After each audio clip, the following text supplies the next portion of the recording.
dia, irmãos e irmãs. Graças a Deus que nos reúne aqui nesta manhã para juntos louvarmos e adorarmos ao Senhor. Salmo 95, de 1 a 3, diz assim: Venham, cantemos ao Senhor com alegria, aclamemos a rocha da nossa salvação. Vamos à presença dele com ações de graças, vamos aclamá-lo com canto de louvor. Pois o Senhor é o grande Deus, o grande Rei acima de todos os deuses. Vamos agora ficar de pé e vamos invocar o nome do Senhor. Amada Igreja do Senhor Jesus Cristo, onde está o nosso socorro? O nosso socorro está em nome do Senhor, Criador dos céus e da terra.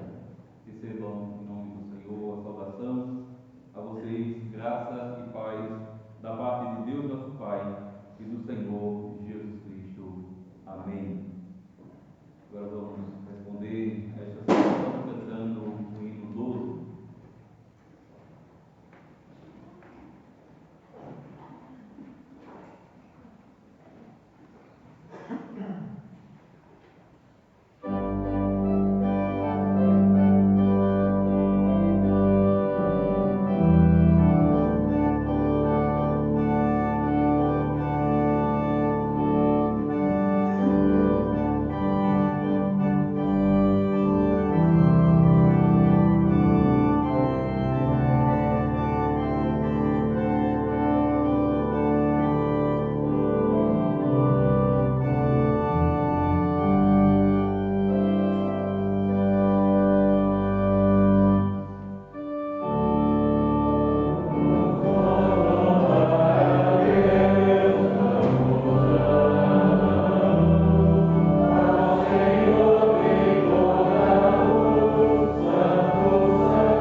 Senhor nosso Deus, bendito Pai que está no céu, louvamos, exaltamos, bendizemos, pois reconhecemos que Tu és o único e verdadeiro Deus.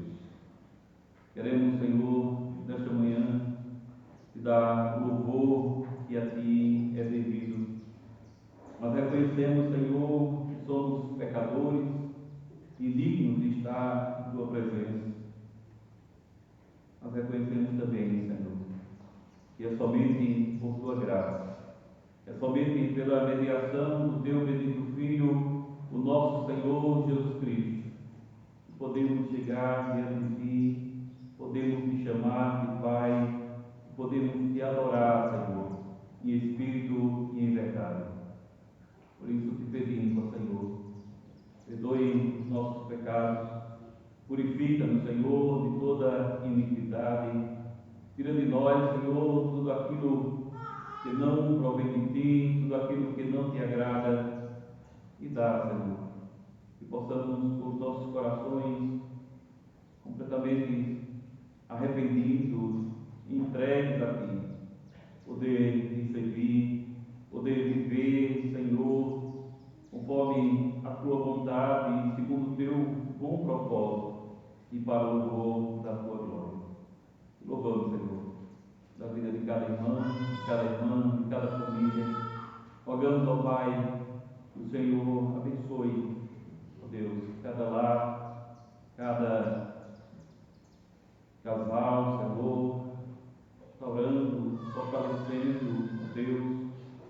Também, Senhor, pedimos por tua igreja ao redor do mundo, lembramos especialmente a igreja que está em regiões de conflito, de guerra, que o Senhor guarde, que o Senhor proteja, que o Senhor, ó Deus, leve a cada vez mais a Te buscar, a Te servir, Senhor. Recebe, ó Deus, o nosso louvor, recebe a nossa adoração. E também Te pedimos, Senhor, nos fala por meio de Tua palavra lida e pregada, dá o Teu Santo Espírito, aplique em nós Tua palavra, para que sejamos fortalecidos e edificados na fé. Nós rogamos tudo isso em nome de Jesus Cristo, Teu Filho, o nosso Senhor. Amém. Irmãos e irmãs, vamos agora abrir a palavra de Deus. Êxodo capítulo 20.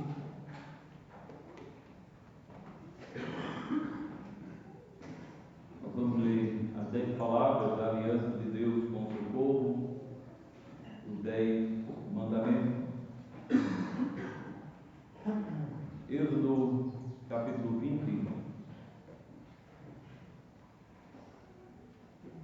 Assim está escrito: e falou Deus todas estas palavras: eu sou o Senhor, teu Deus, que te tirou do Egito, da terra da escravidão.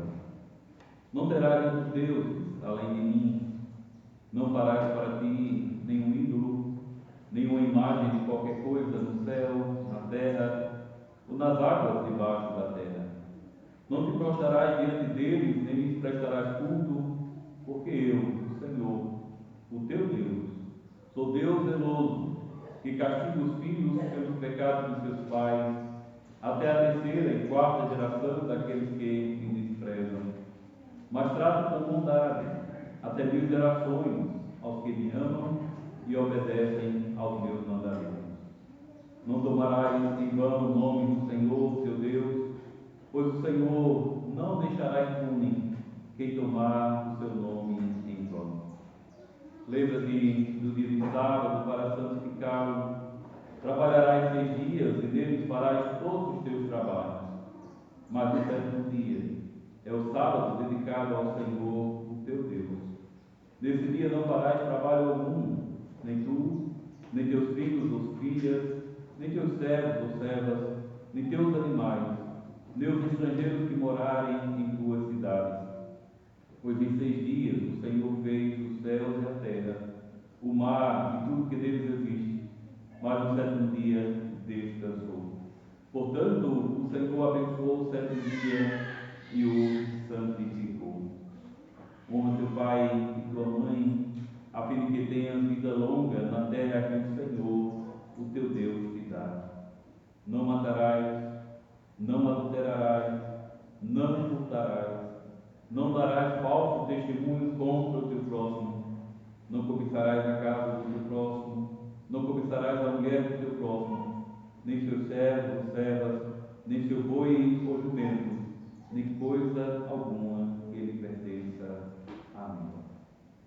E diante da lei do Senhor, nós fazemos confissão de pecados, suplicando a sua graça e misericórdia sobre nós.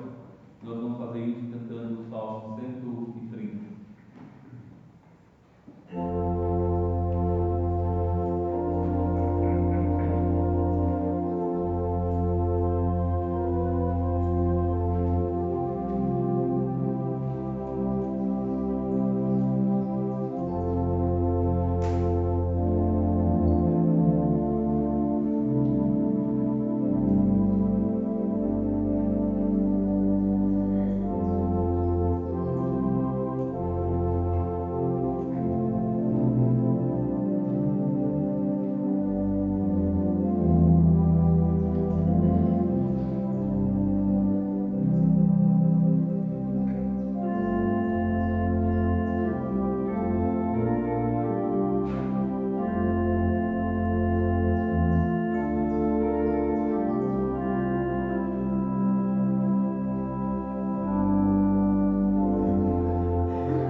Ele é Deus justo para nos perdoar e nos purificar de toda injustiça.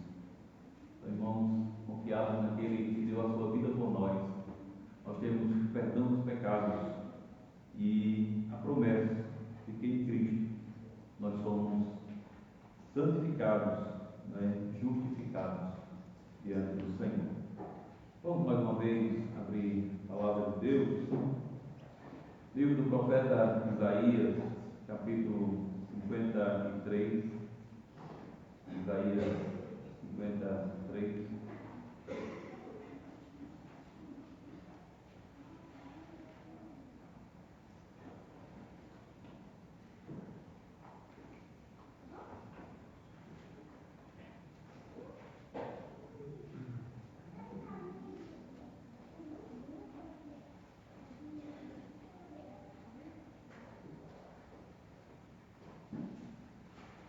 Assim diz a palavra do Senhor: quem creu em nossa mensagem e a quem foi revelado o braço do Senhor? Ele cresceu diante dele como um broto termo e como uma raiz saída de uma terra seca. Ele não tinha qualquer beleza ou majestade que nos atraísse. Nada havia em sua aparência para que o desejássemos. Foi desprezado e rejeitado pelos homens, um homem de dores e experimentado no sofrimento, como alguém de quem os homens escondem o rosto. Foi desprezado e nós não o tínhamos em estima. Certamente ele tomou sobre si as nossas enfermidades e sobre si levou as nossas doenças. Contudo, nós o consideramos castigado por Deus atingido e afligido. Ele foi transpassado por causa das nossas transgressões, foi esmagado por causa das nossas iniquidades. O castigo que nos traz paz estava sobre ele, e pelas suas feridas fomos curados. Todos nós, tal qual ovelhas, nos desviamos. Cada um de nós se voltou para o seu próprio caminho, e o Senhor fez cair sobre ele a iniquidade de todos nós. Ele foi oprimido e afligido, e contudo não abriu a sua boca. Como o cordeiro foi levado para o matadouro, e como ovelha que diante dos seus tosqueadores fica calada, ele não abriu a sua boca. Com julgamento opressivo ele foi levado. E quem pode falar dos seus descendentes? Pois ele foi eliminado da terra dos viventes por causa da nossa transgressão. Por causa da transgressão do meu povo foi ele golpeado. Foi-lhe dado um túmulo com os ímpios e com os vivos em sua morte, embora não tivesse cometido nenhuma violência, nem houvesse nenhuma mentira em sua boca. Contudo, foi da vontade do Senhor esmagá-lo e fazê-lo sofrer. E embora o Senhor tenha feito da vida dele uma oferta pela culpa, ele verá sua prole e prolongará seus dias, e a vontade do Senhor prosperará em sua mão. Depois do sofrimento de sua alma, ele verá a luz e ficará satisfeito. Pelo seu conhecimento, meu servo justo justificará a muitos e levará a iniquidade deles. Por isso eu lhe darei uma porção entre os grandes, e ele dividirá os despojos com os fortes, porquanto ele derramou a sua vida até a morte, e foi contado entre os transgressores. Pois ele levou o pecado de muitos, e pelos transgressores intercedeu. Vamos mais uma vez louvar ao Senhor. Vamos louvar o Salmo 103.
Certa vez, Jesus estava orando em particular, e com ele estavam os seus discípulos. Então lhes perguntou: quem as multidões, e ainda outros, que és um dos profetas do passado que ressuscitou? E vocês, o que dizem?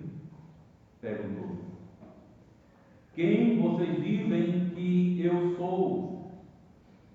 Pedro respondeu: o Cristo de Deus. Jesus os advertiu severamente que não contassem isso a ninguém, e disse: é necessário que o Filho do Homem sofra muitas coisas e seja rejeitado pelos líderes religiosos, pelos chefes dos sacerdotes e pelos mestres da lei, seja morto e ressuscite no terceiro dia. Até aqui a palavra de Deus. Amados irmãos e irmãs do Senhor Jesus Cristo, queridas crianças, desde os tempos antigos, a humanidade busca responder uma pergunta fundamental: o que é o ser? Os filósofos dedicaram séculos a esta investigação. O filósofo chamado Parmênides afirmou que a realidade última é o ser eterno e imutável, enquanto Heráclito dizia que tudo está em uma constante mudança. Mais tarde, Aristóteles desenvolveu a metafísica, procurando compreender a essência das coisas, aquilo que faz algo realmente ser o que é. Ao longo da história, pensadores continuam perguntando sobre a natureza da realidade. Uma pergunta que não nasce da reflexão de um filósofo, mas dos lábios do próprio Cristo. Em determinado momento do seu ministério, após ensinar multidões, curar enfermos e realizar milagres extraordinários, Jesus se retira para orar com os seus discípulos e então lhes pergunta: quem as multidões dizem que eu sou? As respostas mostram que as pessoas estavam impressionadas com ele, mas não compreendiam plenamente a sua identidade. Alguns diziam que ele era João Batista, outros Elias, e outros que algum dos antigos profetas havia ressuscitado. Contudo, Jesus conduz a conversa para o ponto decisivo ao perguntar: e vocês? Quem dizem que eu sou? Essa pergunta atravessa os séculos e chega a nós. Pois no coração da fé cristã está precisamente essa questão: quem é Jesus Cristo?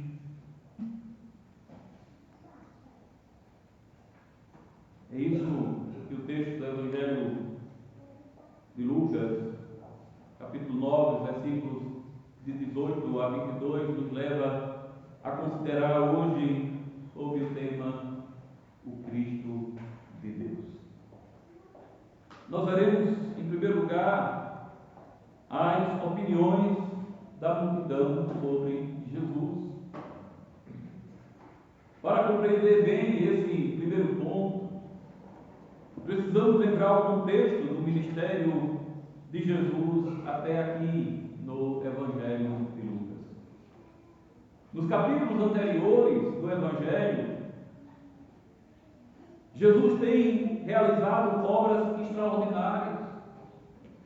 Ele ensinou com autoridade, curou doentes, expulsou demônios, perdoou pecados e até demonstrou poder sobre a natureza quando acalmou o mar. As multidões o seguiam por todos os lugares, impressionadas com o que viam e ouviam. Pouco antes desse episódio, ele havia realizado um dos milagres mais marcantes do seu ministério, a multiplicação dos pães, quando alimentou milhares de pessoas com apenas 5 pães e 2 peixes. Esse milagre aumentou ainda mais a sua fama entre o povo. Mas junto com essa fama crescente, surgiu também uma grande pergunta: quem é realmente esse homem? Até mesmo o governante da região, Herodes, estava confuso. Nos versículos 7 e 9 do mesmo capítulo, ele ouve falar das obras de Jesus e se pergunta quem ele poderia ser. Alguns diziam que João Batista havia ressuscitado. Outros afirmavam que Elias tinha aparecido. E outros ainda diziam que um dos antigos profetas havia voltado à vida. Portanto, havia um clima de curiosidade e especulação em toda a região. E é nesse contexto que, em um momento de retiro e oração com os discípulos, Jesus faz a pergunta: quem as multidões dizem que eu sou? Os discípulos respondem relatando exatamente aquilo que circulava entre o povo. Eles dizem, uns dizem que tu és João Batista, outro Elias, e outros dizem que ressurgiu um dos antigos profetas. Essas respostas revelam algo importante. As multidões tinham respeito por Jesus, mas não tinham compreensão verdadeira de quem ele era. Em todas as opiniões há um elemento de admiração. Ninguém o considera um impostor ou um homem comum. Pelo contrário, as pessoas o associam às maiores figuras espirituais da história de Israel. Alguns pensavam que ele era João Batista. Isso mostra o impacto do ministério profético de Jesus. João havia sido um pregador poderoso, que chamava o povo ao arrependimento. E muitos enxergavam em Jesus essa mesma autoridade espiritual. Outros dizem que ele era Elias. Essa ideia vinha das promessas do Antigo Testamento do grande profeta. Outros ainda pensavam que Jesus era um dos antigos profetas que haviam ressuscitado. Em outras palavras, viam nele alguém semelhante a Isaías, Jeremias ou algum outro profeta de Deus. Percebam, portanto, que as opiniões das multidões eram respeitosas, mas insuficientes. Elas reconheciam que havia algo extraordinário em Jesus, mas não chegavam à verdade central do Evangelho. O povo via Jesus como um grande profeta, mas não compreendia que ele era muito mais do que isso. Isso nos mostra uma realidade que continua presente até hoje. Muitas pessoas têm opiniões positivas sobre Jesus. Alguns o consideram um grande mestre moral.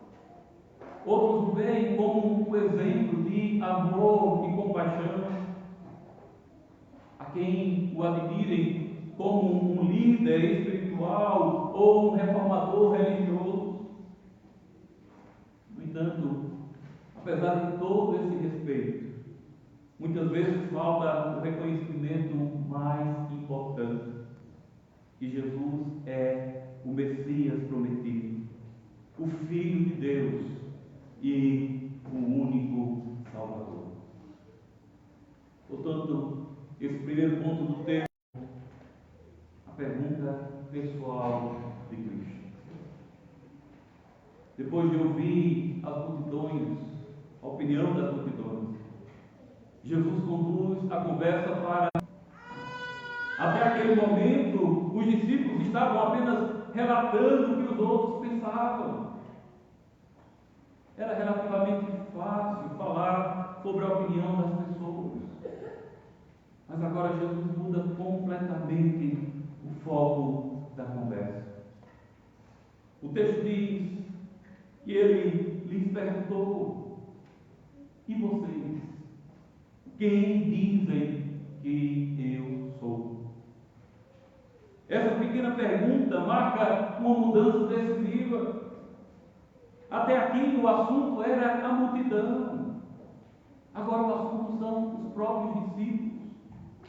Não se trata mais de uma questão pública, mas de uma questão pessoal e espiritual. No texto grego do Evangelho de Lucas, o pronome vocês aparece de forma enfática. Poderíamos traduzir como mais vocês. Jesus estabelece um contraste claro. As multidões podem ter muitas opiniões, mas os discípulos que caminham com ele diariamente precisam ter uma convicção. Esse momento é extremamente significativo dentro da narrativa do Evangelho. Os discípulos haviam presenciado tudo: os ensinamentos, os milagres, a autoridade de Jesus sobre doenças, demônios e até sobre a natureza. Eles viram Jesus acalmar a tempestade, expulsar legiões de demônios, ressuscitar a filha do Jairo e alimentar uma multidão com poucos pães. Eles estavam mais próximos de Jesus do que qualquer outra pessoa. Por isso chega o momento em que Cristo os convidou, que viram e ouviram. E essa mesma pergunta continua ecoando ao longo da história. Em todas as épocas, as pessoas têm opiniões sobre Jesus. Algumas o admiram, outras o criticam, outras tentam reinterpretá-lo de acordo com suas próprias ideias. Mas o Evangelho, porque a maneira como respondemos a essa pergunta define nossa relação com Deus. A fé cristã não consiste simplesmente em conhecer Deus e faz uma das declarações mais importantes de todo o Evangelho. Esse é o nosso terceiro ponto: confissão verdadeira sobre Cristo. Depois da pergunta, era um sinal de consagração para uma missão, especialmente dada por Deus. Reis, sacerdotes e às vezes profetas eram ungidos para exercer o seu ofício. Com o passar do tempo, essa linguagem passou a apontar para uma... Não se trata apenas de um profeta poderoso, nem de um mestre espiritual extraordinário. Jesus é o cumprimento das promessas de Deus ao seu povo. Essa convicção marca um ponto decisivo da graça de Deus e abre os olhos espirituais. Ao mesmo tempo, essa confissão mostra que a fé cristã possui um conteúdo objetivo. Crer não significa Cristo, o Messias enviado por Deus para salvar pecadores. Essa verdade continua sendo o fundamento da igreja ao longo de toda a história. Em todas as épocas, a igreja vive e proclama essa mesma confissão. Jesus é o Cristo. Ele é o único Salvador, o único mediador entre Deus e os homens, aquele que em todas as promessas se cumpre, o sim e o amém. Mas é mais importante lembrar que naquele momento da história, os discípulos ainda não compreendiam completamente o que significava essa confissão. Eles reconheciam que Jesus era o Messias, mas ainda precisariam aprender que o Messias de Deus não viria para conquistar por meio do poder político ou militar, e sim por meio do sofrimento, da cruz e da ressurreição. Ainda assim, a declaração de Pedro é um marco profundo, é um marco fundamental. Ela nos lembra que a pergunta de Jesus exige uma resposta clara. Não basta admirar Jesus ou falar bem dele.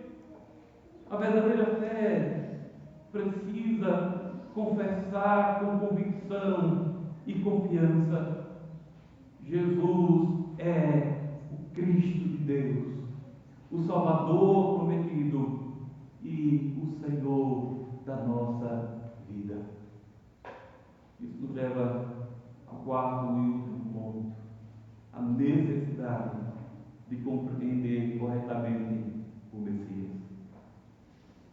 Depois da confissão de Pedro, o texto nos apresenta uma reação que à primeira vista pode parecer surpreendente.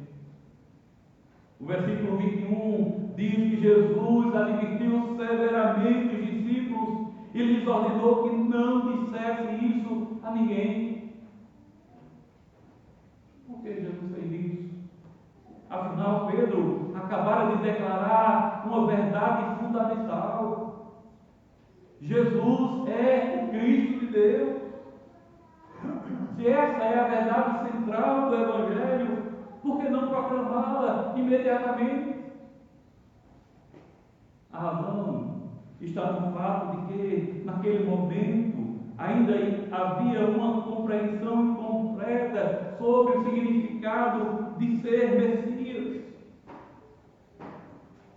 No tempo de Jesus, muitos judeus esperavam o Messias, que seria um líder político ou militar. Eles imaginavam alguém que libertaria Israel do domínio romano, político. Mas o caminho da cruz. Logo no versículo seguinte, Jesus começa a explicar que o Filho do Homem deveria sofrer, ser rejeitado, morrer e ressuscitar. Em outras palavras, o verdadeiro Messias seria um Messias sofredor. Essa ideia, mas por meio do sofrimento redentor. Essa revelação é fundamental para entendermos corretamente quem é Jesus. Ele não veio apenas para ensinar ou para inspirar pessoas. Jesus veio para realizar a obra da redenção, entregando a própria vida pelos pecadores. Como o próprio Jesus declarou em Marcos capítulo 10, versículo 45, o Filho do Homem não veio para ser servido, mas para servir e dar a sua vida em resgate de muitos. Isso nos leva a algumas aplicações importantes. Primeiro, precisamos tomar cuidado para não mudar Jesus de acordo com nossas expectativas pessoais. Assim como as multidões do primeiro século esperavam um Jesus, um Messias político, muitas pessoas hoje criam uma imagem de Jesus que se ajusta aos seus desejos. Alguns querem um Jesus que apenas resolva problemas imediatos, que garanta prosperidade ou que confirme suas próprias opiniões, mas o verdadeiro Cristo revelado nas Escrituras é o Salvador que chama as pessoas ao arrependimento, à fé e a uma vida de obediência. Segundo, compreender corretamente o Messias significa compreender a centralidade da cruz. A obra de Cristo não pode ser separada do seu sofrimento e do seu sacrifício. O apóstolo Paulo enfatiza isso quando afirma que pregamos Cristo crucificado. A cruz é o coração do Evangelho, pois foi ali que Cristo carregou o pecado do seu povo e reconciliou pecadores com Deus. Terceiro, reconhecer Jesus como Messias implica confiar nele como único Salvador. As Escrituras ensinam que somente em Cristo há salvação. Como afirma Atos capítulo 4, versículo 12, não há salvação em nenhum outro nome dado aos homens, entre os homens, pelo qual devemos ser salvos. Ele é o Messias que veio para sofrer, morrer e ressuscitar, a fim de trazer perdão e reconciliação com Deus. E quando compreendemos isso, percebemos que a confissão de Pedro não é apenas uma declaração teológica, é um convite à fé, à confiança e à entrega total da nossa vida àquele que é verdadeiramente o Cristo de Deus. Amém. Vamos, nesse momento, meus irmãos, em resposta à pregação, cantar o Salmo 2, que declara quem é o Messias, quem é esse rei que vem para salvar, no qual todos devem se curvar perante dele e reconhecer que ele é Rei dos Reis e o Senhor dos Senhores.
fala conosco, apesar de nós, das nossas misérias, dos nossos pecados. E Tu nos chamas a confessar a nossa fé, não somente perante os homens, mas perante Ti, de que cremos em Jesus Cristo, o verdadeiro Filho de Deus, o Messias enviado, o único e verdadeiro Salvador. Te louvamos, Senhor, porque Tu nos dás esta fé, porque Tu nos dás essa compreensão. E pedimos ao Senhor que essa fé não seja apenas um assentimento intelectual, mas seja de fato a convicção dos nossos corações e a razão da nossa vida, a razão do nosso ser, do nosso existir. Viver para o louvor da Tua glória, para fazer a Tua vontade, para Te obedecer. Abençoe, Senhor, e ajude cada irmão, cada irmã, cada jovem, cada criança, que possa entender e crer no Cristo crucificado, no Cristo de Deus. Dá, Senhor, que possamos crer, que possamos viver e morrer nesta fé. A certeza de que a nossa vida não consiste somente das coisas deste mundo, daquilo que vemos, daquilo que temos, mas da esperança bendita e futura de que um dia estaremos para sempre com o Senhor. Abençoe-nos, ó Deus, nesta manhã. Abençoe cada família aqui, Senhor. Tu sabes as lutas, os desafios que cada um tem passado, as adversidades. E, Senhor, Tu és também a esperança. Tu és também a solução para os casamentos em crise, para as lutas pessoais, para, Senhor, as dores desta vida. Tu és aquele que nos consola, Tu és aquele que nos fortalece, Tu és aquele, Senhor, que nos faz viver e viver para a Tua glória.